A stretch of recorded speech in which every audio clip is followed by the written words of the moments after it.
قال الله تعالى في كلامه المجيد وفرقانه الحميد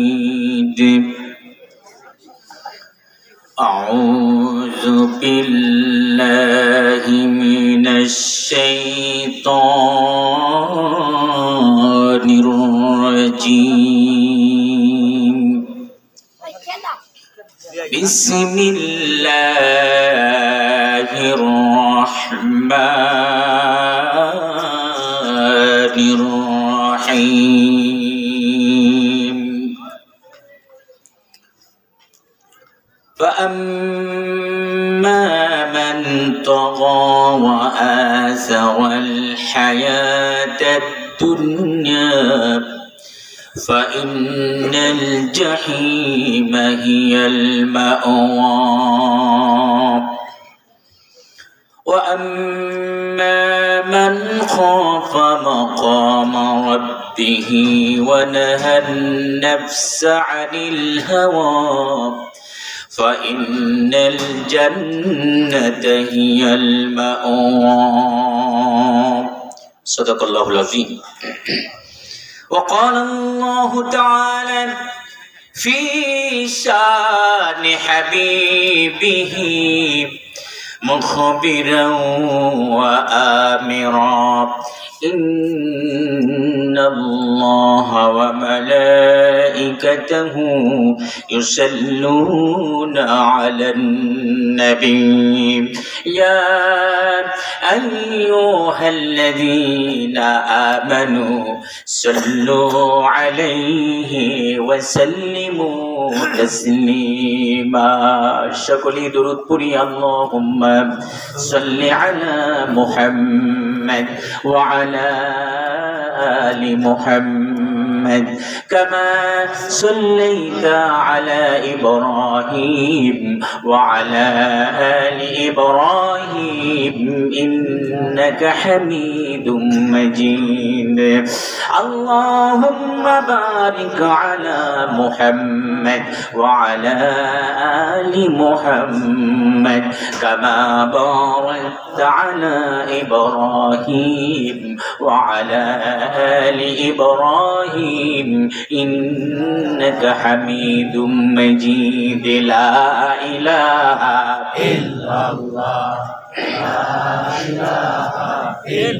মাইকের সাউন্ডটা দিয়ে দাও লা ইলাহা ইল্লাল্লাহ জোরে লা ইলাহা ইল্লাল্লাহ আল্লাহ নামের জিকির করবে যারা আল্লাহর কাছে প্রিয় তারা ঠিক না আল্লাহ নামের জিকির করবে যারা আল্লাহর কাছে প্রিয় তারা আল্লাহর কাছে প্রিয় যারা জান্নাতে প্রবেশ করবে তারা লা ইলাহা ইল্লাল্লাহ জোরে লা ইলাহা ইল্লাল্লাহ লা ইলাহা ইল্লাল্লাহ একদিন মাটির ভিতরে হবে ঘরে মন আমার কেন বাঁধো দালান ঘর একদিন মাটির ভিতরে হবে ঘরে মন আমার কেন বাঁধো দালান ঘর প্রাণ পাখি উড়ে যাবে পিঞ্জির ছেড়ে ধরা দামে সবই রবে তুমি যাবে চলে বন্ধু বান্ধব যত মাতা পিতা তারা শুধু সকলেই হবে তোমার পরে মন আমার কেন বন্ধু দালান গরে লা ইলাহা ইল্লাল্লাহ লা ইলাহা ইল্লাল্লাহ মুহাম্মাদুর রাসূলুল্লাহ। সকলে পড়ি সাল্লাল্লাহু আলাইহি ওয়াসাল্লাম। সিংগার মানিকগঞ্জের ঐতিহাসিক শিক্ষা প্রতিষ্ঠান কালিয়াকৈর ইব্রাহিমিয়া দারুল উলুম হাফিজিয়া মাদ্রাসা ও এতিমখানা কর্তৃক আয়োজিত আজকে 2 দিন ব্যাপী তাফসীর মাহফিলের দ্বিতীয় দিনের মুআজ্জাজ মুহতারাম ওয়াজিবুল ইহতিরাম সম্মানিত সভাপতি আমার পাশে উপবিষ্ট রয়েছেন এই এলাকার একজন কৃতি পুরুষ, বিশিষ্ট সমাজসেবক, শিক্ষানুরাগী আলহাজ আব্দুল সালাম কোম্পানি। আমরা আমাদের সভাপতি সাহেবের জন্য দোয়া করছি, বারাকাল্লাহু ফি হায়াতি। সবাই বলুন আমিন। আল্লাহ তাকে নেক হায়াত দান করুক, সকলেই বলুন আমিন। প্রধান অতিথি হিসেবে রয়েছেন জনাব মোহাম্মদ শাহিনুল ইসলাম, জনাব আলহাজ এম.এ. সাত্তার খান। সকলের জন্য দোয়া রইল। পৃষ্ঠপোষকতায় যারা রয়েছেন এবং আমাদের সকলের বড় হুজুর, আমাদের সকলের শ্রদ্ধা ভাজন, আমাদের সকলের প্রিয় ভাজন, আমাদের সকলের কলিজার টুকরা হযরতুল আল্লাম হযরত মাওলানা মাহমুদুল হাসান সাহেব। আপনারা কি হুজুরকে ভালোবাসেন? সবাই বলুন ভালোবাসেন। আমরা হুজুরের জন্য প্রাণ মন কলিজা উজাড় করা দোয়া করি, আল্লাহ যেন হুজুরকে নেক হায়াত দান করেন। সবাই বলুন আমিন। আল্লাহ যেন তাকে দ্বীনের খিদমতের জন্য কবুল করে নেন। সবাই বলুন আমিন। সভাপতি হুজুর অসুস্থ আছেন, দোয়া চেয়েছেন, আল্লাহ যেন হুজুরকে শিফায়ে কামিলা আজেলা দান করেন। সবাই বলুন আমিন। সভাপতি আজকের আরেকজন যিনি আসার কথা ছিল, আসতে পারেন নাই, জনাব মোহাম্মদ জুবাইর হোসেন মিঠু। তিনি দোয়া চেয়েছেন আপনাদের কাছে, তার জন্য দোয়া করবেন, আল্লাহ যেন তাকে ভালো রাখেন এবং নেক হায়াত দান করেন। সবাই বলুন আমিন। আমন্ত্রিত উলামায়ে কেরাম বিশেষ করে ইতিমধ্যে উপস্থিত হয়েছেন। আমরা স্লোগানে মুখরিত হয়েছে এই এলাকা, আমরা শুনতে পেরেছি। আন্তর্জাতিক খ্যাতি সম্পন্ন মুফাসসিরে কোরআন, যার একটা সিরিয়াল পাওয়ার জন্য বছরকে বছর অপেক্ষা করতে হয়, ঠিক কিনা বলেন? সে আন্তর্জাতিক মানের বক্তা হযরতুল আল্লাম হযরত মাওলানা কারি আব্দুল্লাহ আলামিন সাহেব এসেছেন। আমরা হুজুরের জন্য দোয়া করি, নেক হায়াত কামনা করি। সবাই বলুন আমিন। এবং মঞ্চে উপবিষ্ট রয়েছেন এই এলাকার সুধীজন এবং গরিজন। সামনে বসে আছেন সুপ্রিয় কালিয়াকৈরবাসী। আমি দেখতে পাচ্ছি আমার অনেক পরিচিত জনেরা এই এলাকায় আসতে আসতে অনেকের চেহারা আমার মুখস্থ হয়ে গেছে, ঠিক কিনা বলেন? অনেক প্রিয় জনেরা এসেছেন, বসে আছেন আমার পিতৃতুল্য দাদা তুল্য মুরব্বিয়ানে কেরাম। এসেছেন তারুণ্যের উচ্ছ্বাস, উদ্দীপনায় ভরপুর, নবজাগরণের অগ্রদূত, যুগে যুগে অন্যায় অবিচারের বিরুদ্ধে, জালিমের জুলুমের বিরুদ্ধে, স্বৈরাচারের স্বৈরতন্ত্রের বিরুদ্ধে যারা প্রতিবাদী কণ্ঠস্বর, প্রতিবাদ করে রক্ত দিয়ে, জীবন দিয়ে ইতিহাসে যারা স্মরণীয় বর্ণীয় হয়ে আছেন, সেই কিশোর, তরুণ, যুবক সম্প্রদায়, বাড়িতে অবস্থানরতা, মহিলা প্যান্ডেলে অবস্থানরতা, আমার অবলা সরলা মা এবং বোনেরা, সকলকে উদ্দেশ্য করে আমি আমার আন্তরিক এবং ভক্তিপূর্ণ সালাম পাঠিয়ে দিলাম। আসসালামু আলাইকুম ওয়া রাহমাতুল্লাহি ওয়া বারাকাতুহু। আপনারা সকলেই ভালো আছেন? সবাই মন দিল উজাড় করে কথা বলবেন। কথা বলার পরিবেশ হয় নাই, এই পরিবেশ দিয়েছেন কে? কিছুদিন আগেও তো কথা বলার পরিবেশ ছিল না, ঠিক কিনা বলেন? সাবধান করে দেওয়া হতো, কিন্তু আল্লাহ সুবহানাহু ওয়া তাআলা আমাদের কথা বলার পরিবেশ দিয়েছেন। আলহামদুলিল্লাহ বলেন। বাক স্বাধীনতা দিয়েছেন। এই যে কথা বলার যে স্বাধীনতা, এটা দিয়েছেন কে? সেই অধিকার, কথা বলার স্বাধীনতা, বাক স্বাধীনতা কেড়ে নেওয়ার কারো অধিকার নেই, ঠিক কিনা বলেন? যে মহান আল্লাহ সুবহানাহু ওয়া তাআলা আমাদের এই কণ্ঠে আওয়াজ দিয়েছেন, কথা বলার শক্তি দিয়েছেন, আমরা তার সন্তুষ্টির জন্য কথা বলতে চাই, ঠিক কিনা বলেন? আল্লাহ সুবহানাহু ওয়া তাআলা কবুল করুক। সবাই বলুন আমিন।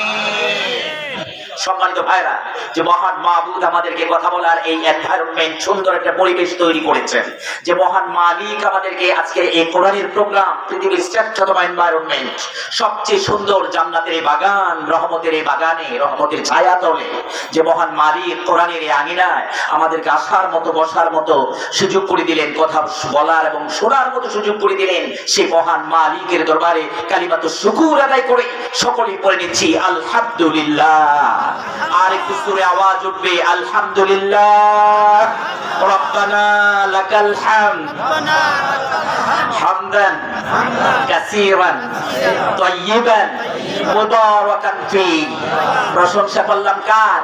সেই সাথে মাহফিল কর্তৃপক্ষ যারা দিনের পর দিন মেহনত করে কষ্ট করে এই মাহফিলকে আমাদের সকলের জন্য প্রেজেন্টেশন করলেন, সেই মাহফিল কর্তৃপক্ষকে আমি হৃদয়ের গভীর থেকে উষ্ণ অভিনন্দন জানাচ্ছি। এবং আপনারা যারা এসে এই মাহফিলকে বিউটিফাই করলেন, মাহফিলকে ধন্য করলেন, সাফল্যমণ্ডিত করলেন, আপনাদের সকলকে আমি মোবারকবাদ জানাচ্ছি। সকলেই বলুন আলহামদুলিল্লাহ। সম্মানিত ভাইরা, আমি জানতে চাই, আমার সংক্ষেপে সময়, অল্প সময়ে কথা আমাকে গুছাইতে হবে, ঠিক কিনা বলেন? এই জন্যে আমি আপনাদের কাছে জানতে চাই, আপনারা আজকে এই ময়দানে কোরআনের মাহফিলে এসে খুশি না বেজা? আর একটু জোরে বলেন, খুশি না বেজা? আলহামদুলিল্লাহ, আলহামদুলিল্লাহ। আমরা আজকে কোরআন থেকে বলতে চাই, ঠিক কিনা বলেন? কোরআন থেকে বলবো, কোরআন থেকে শুনবো। রাজি আছেন? কোরআন হচ্ছে আল্লাহর একটা সবচেয়ে বড় রহমত। সুবহানাল্লাহ বলেন। আপনারা কি রহমতের কাছাকাছি থাকতে চান না রহমত থেকে দূরে দূরে থাকতে চান? সবাই বলেন, আপনারা কি রহমতের কাছে থাকতে চান না দূরে দূরে থাকতে চান? এমন কিছু কপাল পোড়া আছে না নাই যারা রহমত চেনে না, ঠিক কিনা বলেন? যারা দূরে দূরে থাকে, মাহফিল পছন্দ করে না, কোরআন জীবনে ভাগ্যে জুটে নাই, ঠিক কিনা বলেন? হ্যাঁ, আল্লাহ বললেন হুদাও রাহমাতাও হুদাও ওয়া রাহমাতাও ওয়া বুশরা লিল মুমিনিন। জোরে বলেন আল্লাহু আকবার। আল্লাহ বলেছেন এই কোরআনটা হলো একটা রহমত। সুবহানাল্লাহ। যে ব্যক্তি যে এই রহমত থেকে দূরে দূরে থাকে, ও যেটা কপাল পোড়া। কথা বলেন। আল্লাহ বললেন ওয়ামান আরাদা আন যিকরি ফাইন্না লাহু মাঈশাতান দানকা ওয়া নাহশুরুহু ইয়াওমাল কিয়ামাতি আ'মা ক্বালা রাব্বি লিমা হাশারতানি আ'মা ওয়া ক্বাদ কুনতু বাসীরা ক্বালা কাযালিকা আতাতকা আয়াতুনা ফানাসিতাহা ওয়া কাযালিকাল ইয়াওমা তুনসা। জোরে বলুন আল্লাহু আকবার। আল্লাহ বললেন যারা এই রহমত থেকে দূরে থাকলো, যারা এই রহমতের কোরআন এত গুরুত্বপূর্ণ এই জিনিসটা থেকে দূরে দূরে থাকলো, কোরআনের সাথে সম্পর্ক রাখলো না, আমি তাদেরকে দুইটা শাস্তি দেই। একটা হলো দুনিয়ায় আর একটা হলো আখিরাতে, ঠিক কিনা? আল্লাহ বলেন দুনিয়ার শাস্তি হলো তার জীবন হবে দুর্বিষহ, সংকটময়, অশান্তিময়, টেনশনময়। তার টেনশন দূর হবে না, হতাশা দূর হবে না, তার ফ্রাস্ট্রেশন আর হেজিটেশন দূর হবে না, ঠিক কিনা বলেন? তার সংসারে কোনো শান্তি থাকবে না, সুখ থাকবে না, ঠিক কিনা বলেন? আরেকটা হলো আল্লাহ রাব্বুল আলামিন বলেন ওয়া নাহশুরুহু ইয়াওমাল কিয়ামাতি আমা। আমি তাকে আখিরাতে হাসরের ময়দানে অন্ধ করে উঠাবো, তার দৃষ্টি শক্তি থাকবে না। এই অন্ধ মানুষটা আল্লাহকে জিজ্ঞাসা করবে লিমা হাসারাতানি আমা, ওগো আল্লাহ আমাদেরকে কেন অন্ধ করে উঠাইলা? আমরা তো দুনিয়াতে দেখতাম, দুনিয়াতে আমাদের চোখ ছিল, চোখ দিয়ে সব কিছু আমরা দেখতাম, কিন্তু হাসরের ময়দানে আজকে কেন আমাদেরকে তুমি দৃষ্টি শক্তি কেড়ে নিলে, কেন অন্ধ করে উঠালে? তখন আল্লাহ বলবেন তোমাদের চোখ ছিল দুনিয়াতে, চোখ দিয়া কোরআনটা তোমরা দেখো নাই, তোমরা চোখ দিয়া কোরআন দেখো নাই, কোরআন শিখো নাই, কোরআনের মাহফিলে যাও নাই, কোরআন থেকে দূরে দূরে থেকেছো, কোরআনের আইন তোমরা পছন্দ করো নাই, কোরআনের আইন জমিনে প্রতিষ্ঠিত হতে দেও নাই। কোরআনের আইনের কথা যারা বলেছে, দিন কায়েমের আন্দোলনের কথা যারা বলেছে, তাদেরকে তোমরা দইরা দইরা জেলখানায় নিয়েছো। এই জন্য আজকে তোমাদের শাস্তি, তোমাদের পানিশমেন্ট হলো তোমাদেরকে আমি অন্ধ করে দিলাম। আপনারা কারা কারা অন্ধ হয়ে উঠতে চান একটু হাত তোলেন। ও প্রিয়জন, আমরা কেউ অন্ধ হয়ে উঠতে চাই না, এই জন্য কোরআন নামক রহমতের কাছে থাকা লাগবে, ঠিক কিনা? আল্লাহ আমাদেরকে কবুল করুক, সবাই বলুন আমিন। আর একটু জোরে বলেন আমিন। সম্মানিত ভাইরা, আমি কোরআন থেকে আজকে আপনাদের সামনে সূরা নাজিআত থেকে তেলাওয়াত করেছি। সূরা নাজিআতের নাজিয়াতের 37 ছোট ছোট 4টা আয়াত তেলাওয়াত করেছি। এই আয়াতের উপর ভিত্তি করে আমি আমার সংক্ষিপ্ত বয়ান শেষ করব ইনশাআল্লাহ। আপনারা কি রাজি? হ্যাঁ, আপনারা কি আমার কথা শুনবেন নাকি প্রধান বক্তার কথা শুনবেন? আমি কিন্তু মাঝে মাঝে প্রধান বক্তা, নাকি একটু বলেন হুজুর আপনি একটু নামেন, প্রধান বক্তারে আনেন। লিল্লাহি তাকবীর, লিল্লাহি তাকবীর। This is the spirit of Iman, this is the spirit of Islam. আল্লাহু আকবার বলেন। সম্মানিত ভাইরা, তাহলে ঢুকে গেলাম মূল বয়ানের মধ্যে, সময় কম। পড়েন আউযু বিল্লাহি মিনাশ শাইতানির রাজীম। বিসমিল্লাহির রাহমানির রাহিম। فأما من طغى وآثر الحياة الدنيا فإن الجحيم هي المأوى وأما من خاف مقام ربه ونهى النفس عن الهوى فإن الجنة هي المأوى জোরে বলেন আল্লাহু আকবার। ও প্রিয়জন, আল্লাহ তাআলা এই 4টা আয়াতের মধ্যে 2টা কর্মসূচি দিয়েছেন।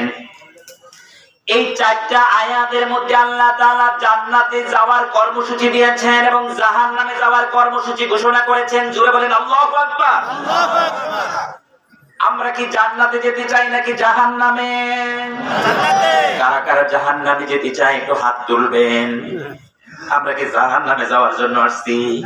এই জাহান্নামে যাওয়ার জন্য এমন শক্ত বিছানার উপরে কি আমরা বসে আছি, কষ্ট করতেছি? আমরা কোথায় যেতে চাই? হুজুরে বয়ান করতেছে, জুমার দিন খতিব সাহেব বয়ান করতেছেন। বয়ানের এক ফাঁকে খতিব সাহেব জিজ্ঞাসা করলেন মুসল্লিদেরকে, ও মুসল্লি বাবারা, আপনারা কারা কারা জাহান্নামে যেতে চান? কেউ হাত তোলে নাই। সমাজের সবচেয়ে বড় যে সুদখোর, ওই সুদখোর হাত তুলছে। হাত দিলে কয় হুজুর আমি আছি। ওই সময় সুদখোরের রাতের বেলায় ঘুম আসে না, দিনের বেলায় মসজিদে গেলেই ঘুম আসে, ঠিক কিনা বলেন? একটু তন্দ্রায় পাইছিল, তন্দ্রায় ভালো করে বুঝতেও পারে নাই, বলে হুজুর আমি আছি। হুজুরে কয় আপনার হাত তোলা তো ঠিকই আছে, আপাতত একটু নামায় রাখেন। সুদখোর জান্নাতে যাবে না জাহান্নামে? ঘুষখোর জান্নাতে যাবে না জাহান্নামে? এরকম ঘুষখোর মনে হয় আমাদের দেশে বোধ নাই। হ্যাঁ, এমন ঘুষখোর রোজার মাসে দিনের বেলায় ঘুষ খায় না, কয় ইফতারের পরে আসেন। নাউজুবিল্লাহ কইবেন না। কেমন বাটপারের বাটপার, 5 ওয়াক্ত নামাজও পড়ে, ফাইল আটকাইছে, যোহরের নামাজের সময় হয়ে গেছে, কয় দিলে দেন তাড়াতাড়ি, জামাতে দাঁড়ায় গেল, আমার নামাজ পড়া লাগবে। এরকম বাটপার আছে না নাই? আল্লাহ এগুলারে হেদায়েত করুন। সবাই বলুন আমিন। আর একটু জোরে বলেন আমিন। আমিন। সম্মানিত ভাই, খারাপ লাগতেছে? আল্লাহ তাআলা আয়াতের মধ্যে জান্নাত এবং জাহান্নামের কর্মসূচি ঘোষণা করেছেন। কোন পথে গেলে জান্নাত, কোন পথে গেলে জাহান্নাম, আছে না নাই? এই জন্য যে মাহফিলগুলোকে বলা হয় জান্নাতের বাগান। জান্নাতের বাগান মানে হলো কি, এখানে জান্নাতের ঠিকানা বলে দেওয়া হয়, জান্নাতের রাস্তা বলে দেওয়া হয়। কি কাজ করলে জান্নাতে যাওয়া যাবে, কি কাজ করলে জাহান্নাম থেকে বাঁচা যাবে, কি কাজ করলে দুনিয়াতে শান্তি সুখে থাকা যাবে, সেই কথাই বলে দেওয়া হয়, ঠিক কিনা বলেন?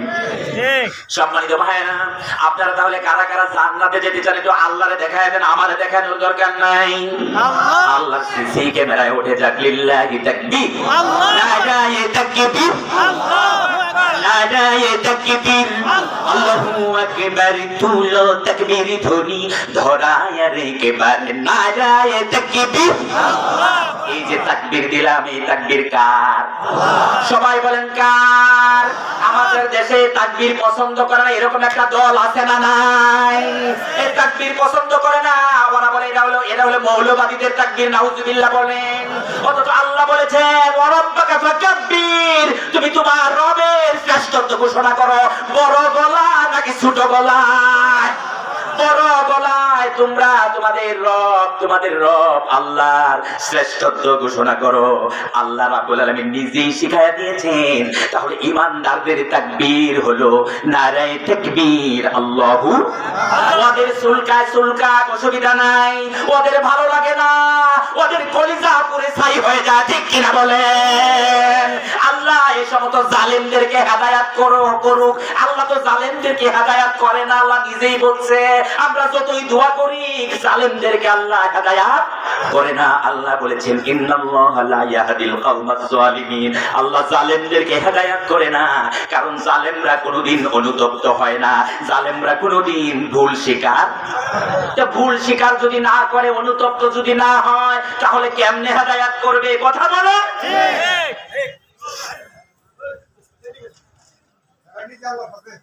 সম্মানিত ভাইরা,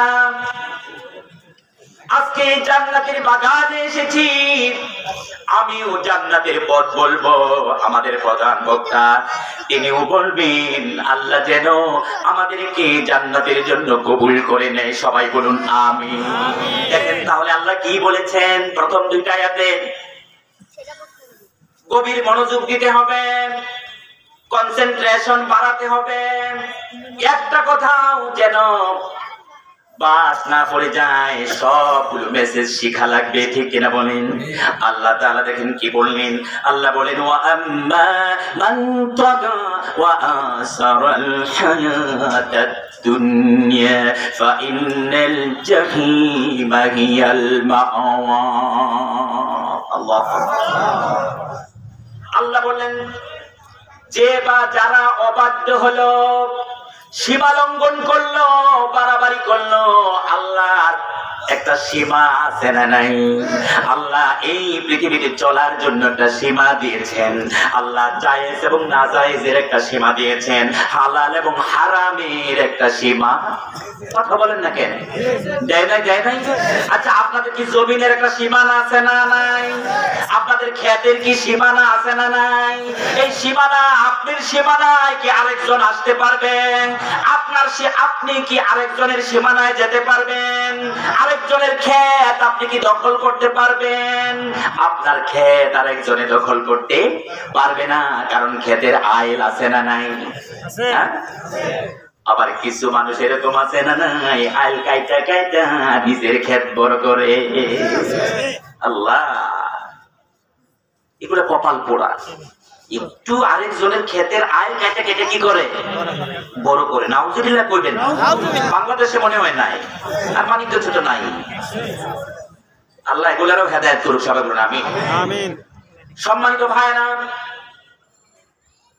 আল্লাহ রাব্বুল আলামিন সীমানা দিয়েছেন, সীমা দিয়েছেন, মন চাইলে সব করা যাবে না। এই জন্য আল্লাহ বলেন ওয়া আম্মা মান তাগা ওয়া আসারাল হায়াতাদ দুনিয়া ফা ইন্নাল জাহিমা হিয়াল মাওয়া। আল্লাহ রাব্বুল আলামিন বললেন যারা সীমা লঙ্ঘন করলো, তাগুত হলো। তাগা মানে কি? সীমা লঙ্ঘন করা, বাড়াবাড়ি করা। তাগুত যারা কি করে? সীমা লঙ্ঘন করে, জুলুম করে, বাড়াবাড়ি করে। সম্মানিত ভাইরা, আল্লাহ বললেন যে ব্যক্তি সীমা লঙ্ঘন করলো, বাড়াবাড়ি করলো, আল্লাহর হুকুম মানলো না, দুনিয়ার জীবনটাকে বড় করে দেখলো, দুনিয়ার জীবনকে প্রাধান্য দিল, আখিরাতের কথা ভাবলো না, আখিরাতের কথা চিন্তা করলো না, এই মানুষটার ঠিকানা হলো জাহান্নাম। তাহলে এই আয়াতের মধ্যে জাহান্নামে যাওয়ার দুইটা কারণ পেলাম। সবাই বলেন কয়টা কারণ? দুইটা কারণ। এক নাম্বার কারণ হলো যারা সীমা লঙ্ঘন করবে, বাড়াবাড়ি করবে, আল্লাহর হুকুমের দ্বার দাঁড়বে না, আল্লাহর বিধানের দ্বার দাঁড়ে না, আল্লাহর হুকুম পালন করবে না। দুই নাম্বারে হলো যারা দুনিয়াদার, যারা আখিরাতের কথা ভাবে না, দুনিয়াকেই যারা প্রাধান্য দেয়, দুনিয়াতে নো চিন্তা নো ফুর্তি করে চলে, দুনিয়াতে মন চাহি জীবন যাপন যারা করে, তাদের ঠিকানা হলো জাহান্নাম। ঠিক না? তাহলে এক নাম্বার কি বললো একটু বুঝে নেই। এক নাম্বার হলো তাগুতের কথা বলছে, তারা তাগুত। এই পৃথিবীর সবচাইতে বড় তাগুত হলো ফেরাউন, সবচাইতে বড় তাগুত হলো নমরুদ, সবচাইতে বড় তাগুত হলো আবু জেহেল। কথা বলেন না কে? এরা নিজেরা সীমা লঙ্ঘন করেছে, এরা জমিনে আল্লাহর আইন কায়েম হতে বাধা দিয়েছে, এরা নবীদের উপর অত্যাচার করেছে, জুলুম করেছে। কথা বলেন ঠিক কিনা বলেন? নবীরা কি জমিনে আল্লাহর দ্বীন বাস্তবায়ন করার জন্য এসেছে নাকি নিজের কথা বাস্তবায়ন করার জন্য এসেছে? নবীরা এসেছিল আল্লাহর দ্বীন বিজয় করার জন্য, আল্লাহর দ্বীন কায়েমের জন্য, দ্বীন প্রচার করার জন্য। অথচ নবীদেরকে হত্যা করেছে, নবীদেরকে কষ্ট দিয়েছে, নবীদের উপরে জুলুম করেছে। ঠিক কিনা বলে? এরা হলো তাগুত। তাগুত বুঝাইতে একে সংক্ষেপে তাগুত বুঝাইয়া দেই, সংক্ষেপে একটু তাগুত বুঝাইয়া দেই। সম্মানিত ভাইরা, আপনি যদি তাগুত না বুঝেন আপনি ঈমানদার হতে পারবেন না। আপনি নামাজ পড়েও জান্নাতে যেতে পারবেন না, রোজা করেও আপনি জান্নাতে যেতে পারবেন না, বারবার হজ উমরা করেও আপনি জান্নাতে যেতে পারবেন না। কারণ তাগুত যদি না চেনেন, তাগুত যদি থেকে না বেঁচে থাকেন, জান্নাতে যাওয়া যাবে না। এটা আমার কথা না, কার কথা? আল্লাহ বলেছেন ফামাইয়াকুফুর বিত্তাগুতি ওয়া ইউমিন বিল্লাহি ফাকাদ ইসতামসাকা বিল উরওয়াতিল মুসকা। জোরে বলেন আল্লাহু আকবার। আল্লাহ বলেন ঈমানদারদের কথা বলেন। ও ঈমানদাররা শোনো, ফামাইয়াকুফুর বিত্তাগুত ওয়া ইউমিন বিল্লাহ, তোমাদের এক নাম্বার দায়িত্ব হলো, ঈমানের শর্ত হলো আগে তোমরা তাগুত থেকে বেঁচে থাকবা। তাগুতের সাথে সম্পর্ক রাখা যাবে না, তাগুতকে সমর্থন করা যাবে না, তাগুতকে সাপোর্ট করা যাবে না, তাগুতের হাতকে শক্তিশালী করা যাবে না। আগে তোমরা তাগুতের সাথে সম্পর্ক রক্ষা করবা না, তাগুত থেকে বাঁচা থাকবা, তারপরে তোমরা ঈমান আনবা। তারপরে যদি তোমরা ঈমানের বলে বলিয়ান হতে পারো, তাহলে তোমরা একটা সত্য রশি কি ধরলা, ইসলামটাকে এমন ভাবে ধরলা, এই ইসলাম নামক কোরআন নামক রশিটাই তোমাকে জান্নাতে পৌঁছায়া দিবে। সুবহানাল্লাহ বলেন। তাহলে ঈমানের শর্ত দিল কি? বলল ফামাইয়াকুফুর বিত্তাগুত, তাগুতকে অস্বীকার। এখন বলেন তাগুত কি? তাগুত হলো আল্লাহ ছাড়া পৃথিবীতে যা কিছু আছে সব হলো গায়রুল্লাহ। গায়রুল্লাহকে যদি আল্লাহর জায়গায় বসানো হয়, ওই গায়রুল্লাহ হয়ে যাবে তাগুত। বুঝাইতে পারি নাই? ভালো করে বুঝে নিতে, এটা একটা আনকমন পরিভাষা। যদিও আমরা কোরআনে এটা কমন, কিন্তু আমরা বানায় ফেলছি আনকমন। আমরা আনকমন কেমনে বানাইলাম? ও প্রিয়জন, আমাদের মসজিদগুলোতে তাগুতের ব্যাপারে কোনো বয়ান হয় না। অধিকাংশ মসজিদে তাগুতের ব্যাপারে কোনো বয়ান হয় না। কারণ তাগুতের ব্যাপারে বয়ান নাই, কারণ চাকরি চলে যাবে। কথা বলেন না কেন আপনারা?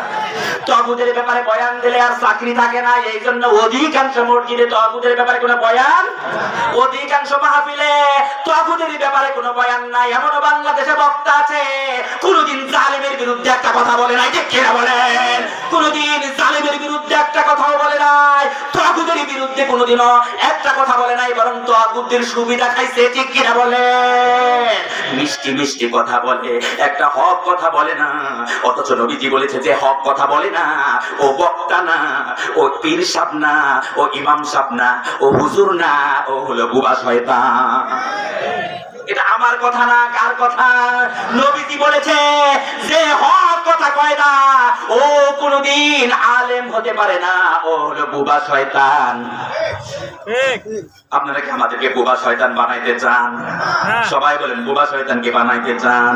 জেনে রাখবেন প্রিয়জন, আমাদের তো বাঁচার একটা পথ লাগবে, ঠিক কিনা?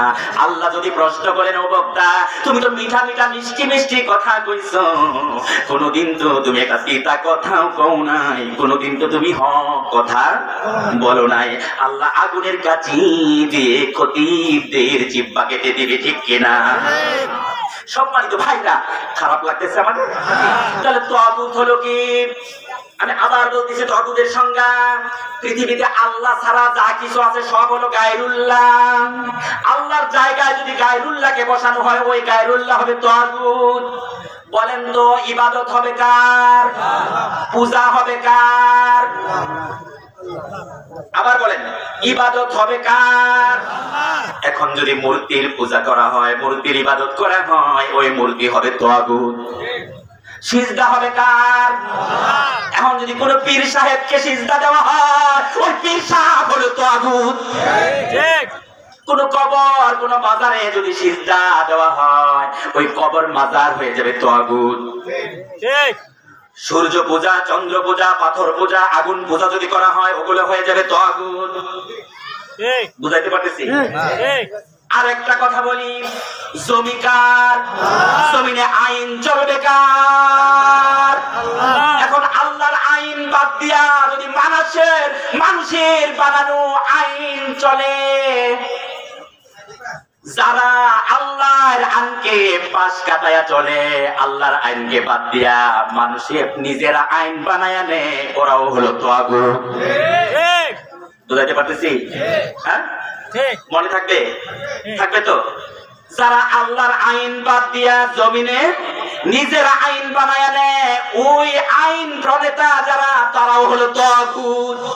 যারা জমিনে আল্লাহর আইনে বাধা দেয়, আল্লাহর আইন প্রতিষ্ঠিত হতে দেয় না, যারা আল্লাহর আইনের কথা বলে, তাদেরকে ধৈর্য ধৈর্য মারে, তাদেরকে আয়না করে ঢুকায়, তাদেরকে জেলখানায় ঢুকায়, তাদের জন্য ফাঁসির রশি রেডি করে, তারাও হলো তাগুত।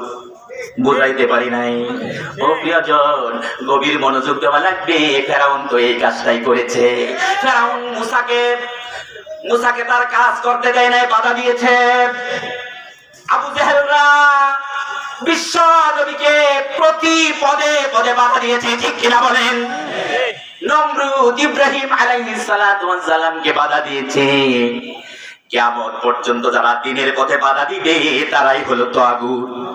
আমি কি বুঝাইতে পারতেছি? সম্মানিত ভাইরা, এই তাগুতেরা কিভাবে আইন বানায় দেখেন। এই কোরআন হলো the book of law and administration. Quran হলো আইন এবং প্রশাসনের কিতাব। এই কোরআনের মধ্যে আল্লাহ তাআলা 5টা ফৌজদারি আইন দিয়েছেন, ফৌজদারি দণ্ডবিধি। সবাই বলেন ফৌজদারি দণ্ডবিধি কয়টা? 5টা। এই জোরে বলেন কয়টা? ইসমানের ভাইরা বলেন কয়টা? 5টা ফৌজদারি আইন আছে।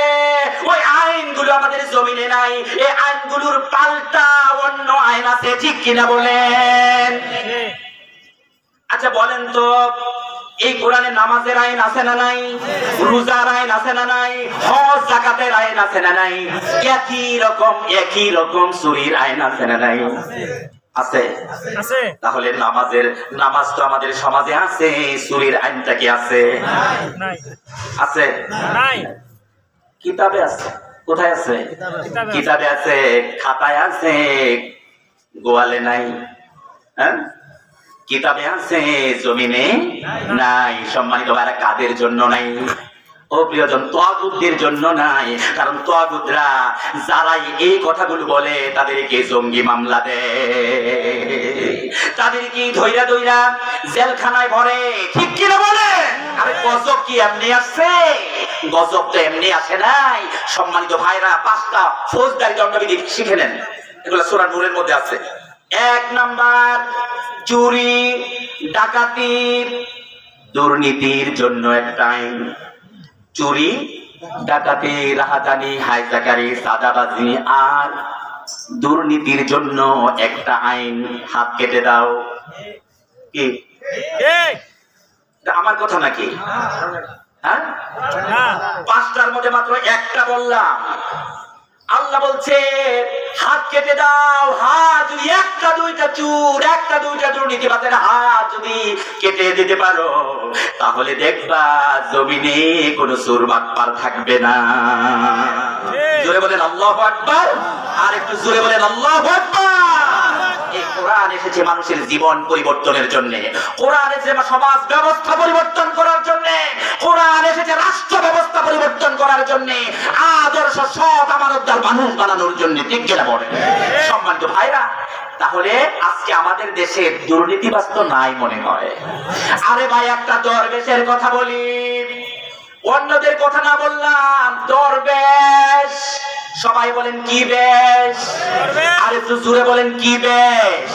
দরবেশ 40,000 কোটি টাকা পাচার করেছে।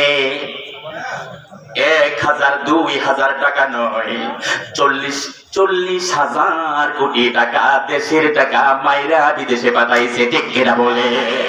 এই দরবেশ শেয়ার বাজার খেয়েছে, এই ব্যাংকগুলো লুটপাট করেছে, ব্যাংকগুলো খালি করে ফেলেছে। ঠিক কিনা বলেন? একটা দরবেশ, এই দরবেশ যদি এরকম করে, যারা দরবেশ না তারা কি করেছে? সম্মানিত ভাইরা, সেই দরবেশ ধরা খাইছে কি খায় নাই? ধরা যিনি খাওয়াইছে তিনি কে? জোরে বলেন কে? আল্লাহ বলেন ইন্না বাতশা রাব্বিকা লাশাদীদ। আল্লাহর ধরা বড় কঠিন। আল্লাহ ধরে ধরে ধরে না, ধরে যখন পালাইতে দেয় না। পালাইতে চাইছিল সদরঘাট দিয়া, হায় হায় কি সুন্দর দাড়ি, কি সুন্দর পাঞ্জাবি, কি সুন্দর চুল, মনে হয় ফেরেশতা, মনে হয় এই মাত্র জান্নাত থেকে নেমে এলো। হায় হায় এত সুন্দর মানুষটা পালানোর সময় চুলগুলো কালো করলো, দাড়িগুলো কামায়া ফেললো, তারপরও যেতে পারে নাই। ধরা করছে কে? আল্লাহ বলেন আমি জালেমদেরকে ছাড় দেই, ছেড়ে দেই না। ঠিক কিনা বলেন? আল্লাহ বলেন আমি জালেমদের রশিটা দিল দিয়ে দেই, যাতে করে সীমা লঙ্ঘন আরো বেশি করতে পারে, আরো পাপ করতে পারে। করতে করতে যখন অনেক বেশি মাত্রায় করে ফেলে, তখন আল্লাহ বলেন আমি রশিটাকে শক্ত করে কান্দে, তখন ধরে ফেলি, তখন আর পালানোর জন্য ইন্দুরের গর্ত পায় না। ঠিক কিনা বলবে? আল্লামা দেলোয়ার হোসেন সাঈদীকে যিনি ফাঁসির রায় দিয়েছিলেন, আল্লাহরে কলি, আল্লামা দেলোয়ার হোসেন সাঈদীর মতো মানুষ আর জমিনে হয় না। জোরে বলেন আল্লাহু আকবার। সেই মানুষটারে কালামানিক্যা, বিচারপতি কালামানিক্যা, তিনি অহংকার করে বলেছিল সাঈদীর ফাঁসির রায় দিয়েছি। ধরা খাইছে কি খায় নাই? ভারতে পালাইতে চাইছিল, সীমান্ত এলাকায় জঙ্গলের মধ্যে কলা পাতা বিছাইয়া শুয়ে আছিল। ঠিক কিনা বলে? জঙ্গলের মধ্যে কলা পাতা বিছাইয়া ওখানে পালাইয়া ছিল, যাইতে পারে নাই। যাইতে যিনি দেয় না তিনি কে? সম্মানিত ভাইরা, আল্লাহ পারে কি পারে না? আল্লাহর ক্ষমতা, আল্লাহর ক্ষমতা বড়। ক্ষমতার মালিক কে? ক্ষমতার মালিক যদি জনগণ হইতো, তাহলে তো জনগণ নেতা কর্মীদেরকে পালায়া ক্ষমতা চাইরা পালায়া যাইতো না। তাহলে বুঝা গেল ক্ষমতার মালিক কে? সবাই বলেন কে? মানুষ যদি ক্ষমতার মালিক হইতো, তাহলে কি মানুষ পালাইতো? কথা বলেন, ক্ষমতা রেখা পালাইতো? 45 মিনিট রান্না করা ভাত খাইতে পারে নাই, মুরগির রান গুলো পাইছে পোলাপানে গেছে ছাত্ররা। মুরগির রান রান্না করছিল, কিন্তু খাইতে যিনি দেয় নাই তিনি কে? আল্লাহ বলাইয়া দিছে মাত্র 45 মিনিট সময় দে, এই 45 মিনিটের মধ্যেই তাকে ভাগতে হবে। ঠিক কিনা? জোরে বলেন আল্লাহু আকবার। সম্মানিত ভাইরা, তাহলে ফৌজদারি দণ্ডবিধি কয়টা? এক নাম্বার হলো চুরি, ডাকাতি, দুর্নীতি। আমাদের দেশে দুর্নীতি দমন কমিশন আছে না নাই? কোন কাজ হয়েছে? সরিষার মধ্যে ভূত, আপনি যেই সরিষা দিয়ে ভূত তাড়াবেন, ওটার মধ্যে যদি ভূত থাকে তাহলে সারাইবেন কেমনে? কথা বলেন। সেইগুলারে ওইখানে বসায়, ওইগুলাও তো বড় দুর্নীতিবাজ। সম্মানিত ভাইরা, এগুলো দিয়ে কোনো কাজ হবে না। কাজ হবে কি দিয়া? শুধুমাত্র কোরআনের আইন দিয়া। আজকে যদি কোরআনের আইন যদি থাকতো, ফৌজদারি দণ্ডবিধি, 5টা দণ্ডবিধি যদি থাকতো, তাহলে আমাদের দেশে কোনো সুর বাটপার দুর্নীতিবাজ থাকতো না। 1 নাম্বার গেল, সংক্ষেপে বলি, সংক্ষেপে 1 নাম্বার বললাম, 2 নাম্বার বলবো, সংক্ষেপে বলে ফেলি। 2 নাম্বার হলো চুরি গেছে। 1 নাম্বার গেছে চুরি, ডাকাতি, দুর্নীতি। 2 নাম্বার হলো জিনা, ব্যভিচার, ইফতিজিং। জিনা, ব্যভিচার, ধর্ষণ, ইফতিজিং, এটার আইন যদি হয় তাহলে বাংলাদেশে কোনো জিনা হবে, জমিনে কোনো ধর্ষণ হবে। 3 নাম্বার হলো মাদক বিরোধী আইন, মাদক দমন আইন। আছে না নাই? হ্যাঁ, মাদক, মদ, ইয়াবা, গাঁজা, এগুলোর জন্য আল্লাহ সুবহানাহু ওয়া তাআলা আইন দিয়েছেন, জমিনে যাতে কোনো গাঁজাখোর না থাকে, জমিনে যাতে কোনো ইয়াবাখোর না থাকে, কোনো মদের ব্যবসায়ী যাতে না থাকে, কোনো মদখোর যাতে না থাকে, সেজন্য আল্লাহ 1500 বছর আগে বিধান নাযিল করেছেন। জোরে বলেন আল্লাহু আকবার। সম্মানিত ভাইরা, কিন্তু আজকে আমাদের সমাজে মদখোর আছে না নাই? ইয়াবাখোর আছে না নাই? গাঁজাখোর আছে না নাই? এই আইন আছে, কিন্তু এই আইনগুলো আমাদের জমিনে নাই। কয়টা গেল? 3টা গেল। 4 নাম্বার হলো সন্ত্রাস এবং জঙ্গি বিরোধী আইন। সন্ত্রাসদের জন্য আল্লাহ তাআলা আইন দিয়েছেন। আজকে যদি আমাদের দেশে সন্ত্রাস বিরোধী আইন যদি সঠিকভাবে কায়েম থাকতো, কোরআনের আইনটা যদি থাকতো, কোন সন্ত্রাসী থাকতো নাকি? অস্ত্র লইয়া দৌড়াদৌড়ি করতো নাকি? গুলি করে মানুষ মারতো নাকি? এই খুন, গুম, হত্যা গত 16 বছর আমরা দেখেছি, ঠিক কিনা বলেন? এই অস্ত্রের ঝঞ্ঝনানি এগুলো থাকতো না, একটা সন্ত্রাসও থাকতো না যদি কোরআনের আইনটা থাকতো। সন্ত্রাসীদের জন্য আল্লাহ তাআলা আইন দিয়েছেন, ওদের একটা হাত কেটে দাও আর একটা পা কেটে দাও। যদি ডান হাত কাটো তাহলে বাম পা কাটবা, যদি ডান পা কাটো তাহলে বাম হাত কাটবা, বিপরীত দিক থেকে কেটে দেবা। জোরে বলেন আল্লাহু আকবার। তাহলে 4টা গেল। 5 নাম্বার হলো মিথ্যা অপবাদ। 5 নাম্বার কি? কেউ যদি কারো নামে মিথ্যা অপবাদ দেয়, তার জনপ্রিয়তা নষ্ট করার জন্য যদি মিথ্যা অপবাদ দেয়, তাহলে তার জন্য আইন আছে না নাই? আমাদের বাংলাদেশে মিথ্যা অপবাদ আছে না নাই? আমাদের বাংলাদেশে যখন আদর্শের দিক দিয়ে পারে নাই, চরিত্রের দিক দিয়ে পারে নাই, জনপ্রিয়তার দিক দিয়ে পারে নাই, তখন জনপ্রিয়তাকে নষ্ট করার জন্য মিথ্যা অপবাদ দিয়েছে, ঠিক কিনা বলেন? চুরি, জিনা, ব্যভিচার, এগুলোর অপবাদ দিয়েছে। কথা বলেন। সম্মানিত ভাইরা, এদের সাথে আর ফেরাউনদের সাথে কোনো পার্থক্য নাই। কারুনের কথা বলবো, কারুনের কথা। কারুন মুসা আলাইহিস সালাতু ওয়াস সালামের চরিত্রের নামে মিথ্যা অপবাদ দিয়েছিল। জোরে বলেন নাউজুবিল্লাহ। একটা মহিলা ভাড়া করেছিল, মহিলা 10,000 দিরহাম দিয়া মহিলারে ভাড়া করছে। ভাড়া করে বলছে লাখো মানুষের সামনে তুই বলবি তোর সাথে মুসা খারাপ কাজ করেছে। নাউজুবিল্লাহ বলেন। হাজার হাজার মানুষকে একত্রিত করা হয়েছে। একত্রিত করার পর মুসাকেও ডাকা হয়েছে, মহিলাকেও ডাকা হয়েছে। ওই মহিলাকে বলা হয়েছে, মহিলা তুমি বলো মুসা তোমার সাথে কি কাজ করেছে, তুমি বলো। মহিলা বলবি।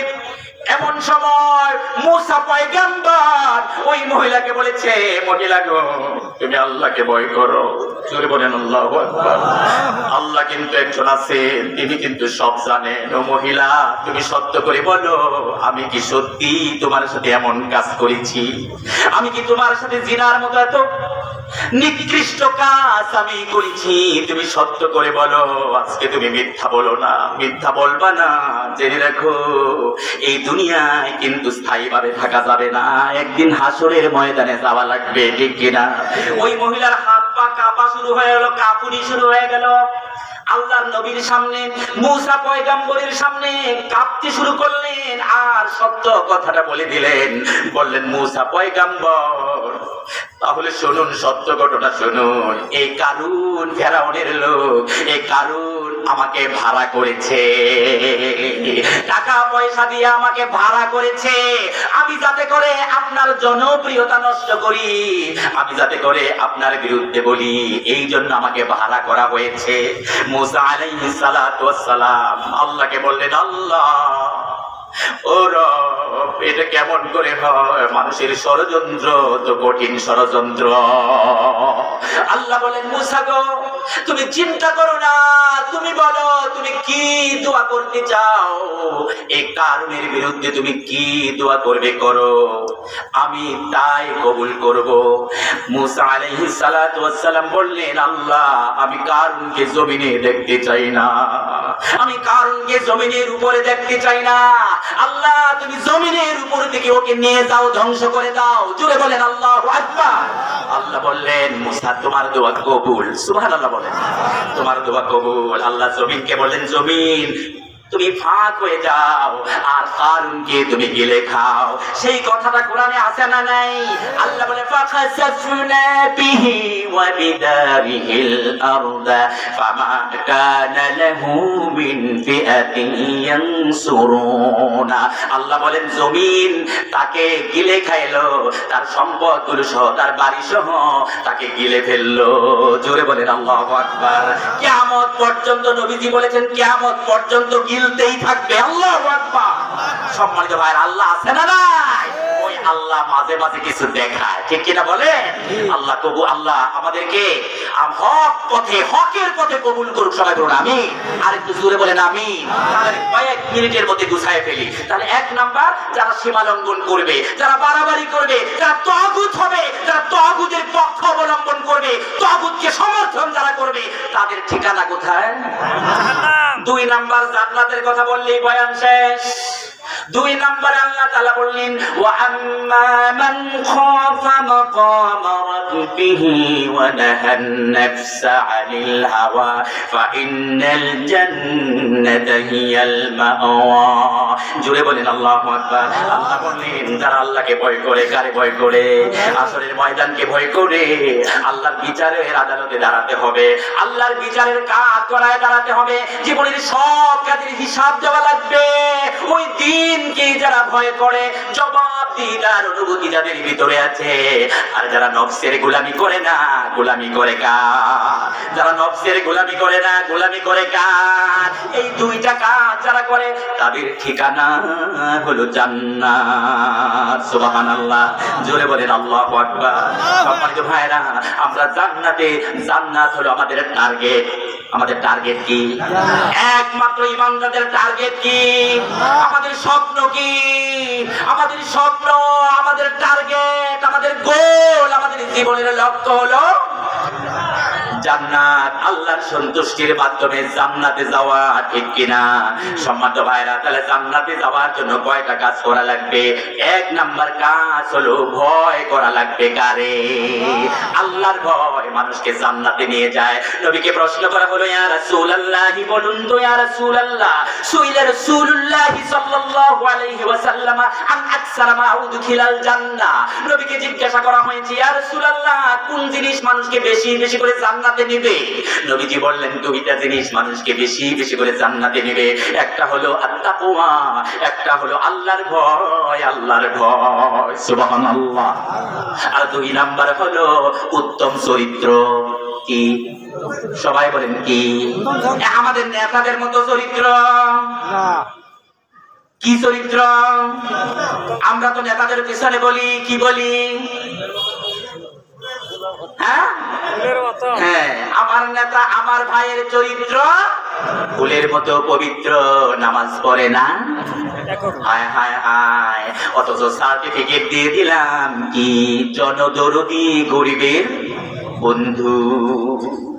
জনদরদি, গরিবের বন্ধু এই পৃথিবীতে একজন, তিনি হলেন বিশ্বনবী মুহাম্মদুর রাসূলুল্লাহ সাল্লাল্লাহু আলাইহি ওয়াসাল্লাম। আর কেউ জনদরদি, গরিবের বন্ধু না, বরং গরিবের রক্ত চুষা খায়, ঠিক কিনা? গরিবের জন্য যে বরাদ্দ হয়, বরাদ্দ খেয়ে ফেলে। গরিবদের জন্য গম আসলে গম খায়, গরিবদের জন্য যখন তেল আসে তেলগুলো খায়, গরিবদের জন্য যা আসে কিছু কিছু দিয়া সব খেয়ে ফেলে, ঠিক কিনা? তাহলে জনদরদি গরিবের বন্ধুকে বিশ্বনবী মুহাম্মদুর রাসূলুল্লাহ সাল্লাল্লাহু আলাইহি ওয়াসাল্লাম, জোরে বলেন আল্লাহু আকবার। সম্মানিত ভাইরা, তাহলে দুইটা জিনিস মানুষকে জান্নাতে নেয়, কয়? দুইটা। কি কি? এক নাম্বার হলো তাকওয়া, এক নাম্বার হলো আল্লাহর ভয়। আল্লাহর ভয় মানুষকে ভালো মানুষ বানায়া দেয়, সুবহানাল্লাহ কোন নাকি? আল্লাহর ভয় মানুষকে আমানতদার বানায়া দেয়, আল্লাহর ভয় মানুষকে চরিত্রওয়ালা বানায়া দেয়, আল্লাহর ভয় মানুষকে আদর্শবান বানায়া দেয়। আল্লাহর ভয় যদি কোনো নেতার বিরুদ্ধে ভিতরে ঢুকে যায়, ওই নেতা আল্লাহর জান্নাতে চলে যাবে। জোরে বলেন আল্লাহু আকবার। সম্মানিত ভাইরা, এক নাম্বার আল্লাহর ভয়, আর দুই নাম্বার হলো কি? উত্তম চরিত্র। সুবহানাল্লাহ কইবেন না? আল্লাহর ভয় মানুষকে বিনয়ী বানায়, জালেম বানায় না, জালেম বানায় না। আল্লাহর ভয় মানুষকে বিনয়ী বানায়, নম্র ভদ্র বানায়, জালেম বানায় না। জালেমরা, আল্লাহ বলেছেন লানাতুল্লাহি আলাল জালিমিন, জালেমদের উপরে কার লানত? জালেমদেরকে লানত দেয় কে? আল্লাহ বলছে জালেমদের কপালে কোনো হেদায়েত নাই, কারণ জালেমরা কোনোদিন নিজের জুলুমের কথা স্বীকার করে না, এরা কোনোদিন অনুতপ্ত হয় না, এরা কোনোদিন কয় না আমরা ভুল করেছি। সম্মানিত ভাইয়ের, আল্লাহ এদেরকে হেদায়েত করুক। সবাই বলুন আমিন, জোরে জোরে বলেন আমিন। আমরা কি জান্নাতে যেতে চাই? আল্লাহ আমাদেরকে জান্নাতের জন্য কবুল করুক। সবাই বলুন আমিন। এই কথাটা বললাম, ও প্রিয়জন, শেষ। যার ভিতরে তাকওয়া আছে সে কি নামাজ ছাড়তে পারে? কিন্তু আমাদের বেনামাজি আছে না নাই? আমাদের বেনামাজি ভাই বোনদের জন্য আমাদের কাছ থেকে দোয়া থাকলো, আল্লাহ যেন তাদেরকেও নামাজি হিসাবে কবুল করে নেয়। সবাই বলুন আমিন। নামাজ পড়া লাগবে, বাবা মার খেদমত করতে হবে না? হায় হায় হায়, হজ করে আসছে, মার সাথে দেখা করে না, এরকমও আছে। মা তার প্রতি বেজার, বাপে তার প্রতি বেজার, নাউযুবিল্লাহ কইবেন না? হায় হায় হায়। অথচ নবীজি বলেছেন হুমা জান্নাতুকা ওয়া নার, তোমার মা বাবা হলো তোমার জন্য জান্নাত, তোমার মা বাবা হলো তোমার জন্য জাহান্নাম। ঠিক কিনা বলেন? জান্নাতে যদি যেতে চাও মা বাবার মুখে হাসি ফুটাও, জাহান্নামে যদি যেতে চাও বেজার করলেও কোনো অসুবিধা। ঠিক কিনা বলেন? আমার লাগা কাঁদিলে মাগো, আমার লাগা কাঁদিলে মাগো সারাটি জনম, কোথায় গেলে পাবো আমি এমন আপনজন, কোথায় গেলে পাবো আমি এমন আপনজন। পড়েন, আমার লাগা কাঁদিলে মাগো, আমার লাগা কাঁদিলে মাগো সারাটি জনম, কোথায় গেলে পাবো আমি এমন আপনজন, কোথায় গেলে পাবো আমি এমন আপনজন। আর কত রাতে ঘুমাওনি মা গর্বে যখন আমি, কত কষ্ট সয়েছ জানি অন্তর্যামী। আর কত রাতে ঘুমাওনি মা গর্বে যখন আমি, কত কষ্ট সয়েছ জানি অন্তর্যামী। চেয়ে আমার মুখের পানে মা,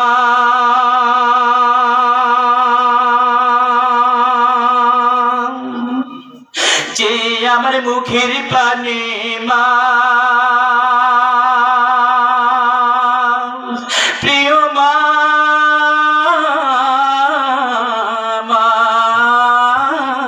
গো, চেয়ে আমার মুখের পানে, চেয়ে আমার মুখের পানে জুড়াইতে দুই নয়ন, কোথায় গেলে পাবো আমি এমন আপনজন, কোথায় গেলে পাবো আমি এমন আপনজন। আমার লাগা কাঁদিলে মাগো, আমার লাগা কাঁদিলে মাগো সারাটি জনম, কোথায় গেলে পাবো আমি এমন আপনজন। এই জন্য মা বাবাকে কষ্ট দেওয়া যাবে? মা বাবা হলো আমাদের বড় পীর, মা বাবা হলো আমাদের বড় বন্ধু, মা বাবার মতো আপন পৃথিবীতে আর কেউ নাই। পরীক্ষা করে দেখেন, সম্মানিত ভাইরা, এই জন্য তাদেরকে খুশি করা লাগবে। তাদেরকে কত তো মুরগিগুলা খাওয়াইলেন পীর সাহেব রে, কত ভালো ভালো খাবার খাওয়াইলেন অন্য মানুষকে। কোনদিন যেই মুরগিগুলো আপনি পালেন বাড়িতে, দেশি মুরগিগুলো, মোরগগুলো, এগুলো কোনদিন নিজের মা বাবার জন্য জবাই করলেন না, ঠিক কিনা বলেন? এই জন্য প্রিয়জন, আমি যখনই বাড়িতে যাই তখনই আমার মা আমার বাবার মুখে খাবার উঠায় দে, আমার বাবা খুশির ঠেলায় কান্দতে থাকে। আমি বলি, আব্বা আপনি কান্দেন কেন? বললো, আমি কান্দি, এটা দুঃখের কান্না না, এটা হলো আমার সুখের কান্না। সুবহানাল্লাহ বলেন।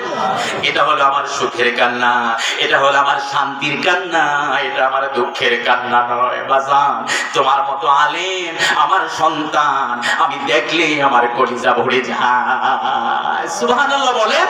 সম্মানিত ভাইরা, এই জন্য আসে মনটাকে একটু, দিলটাকে নরম করে। কোরআন মানুষের দিলকে নরম করে দেয়। নবীজি যখন কোরআন থেকে বয়ান করতেন, সাহাবীরা ওয়াজিলাত মিনাল কুলুব ওয়া যারাফাত মিনাল উয়ুন, সাহাবায়ে কেরাম বলেন, নবীজি যখন বয়ান করতেন আমাদের অন্তর আত্মা কেঁপে উঠতো, আর চোখ দিয়ে দর দর পানি বের হয়ে যেত। জোরে বলেন সুবহানাল্লাহ। এই জন্য মনটাকে আসেন, দিলটাকে নরম করি। আমরা এই মাদ্রাসাকে ভালোবাসি, আমরা জানি যে কালিয়াপুর মাদ্রাসাকে আপনারা কলিজা থেকে ভালোবাসেন, সবসময় এই মাদ্রাসার পাশে থাকেন। আমি এই জন্য এই মাদ্রাসার জন্য আমি আপনাদের কাছে হাত পাতবো, মাত্র 5টা মিনিট আপনাদের সামনে একটু হাত পাতবো। আমি দেখতে চাই আজ এই মাদ্রাসার জন্য বড় হুজুর কত কষ্ট করে এই মাদ্রাসার জন্য। আমি দেখতে চাই প্রিয়জনেরা, আমার কলিজার টুকরারা, কোরআনের পাখিরা, আমি আপনাদের কাছে দাবি করতে চাই এই মাদ্রাসার জন্য 1 লক্ষ টাকা দান করবেন। এরকম আমি একটা মানুষ একটু দেখতে চাই যে 1 লক্ষ টাকা দান করবেন। আমি মুসাফির মানুষ, সারা দেশেই প্রোগ্রাম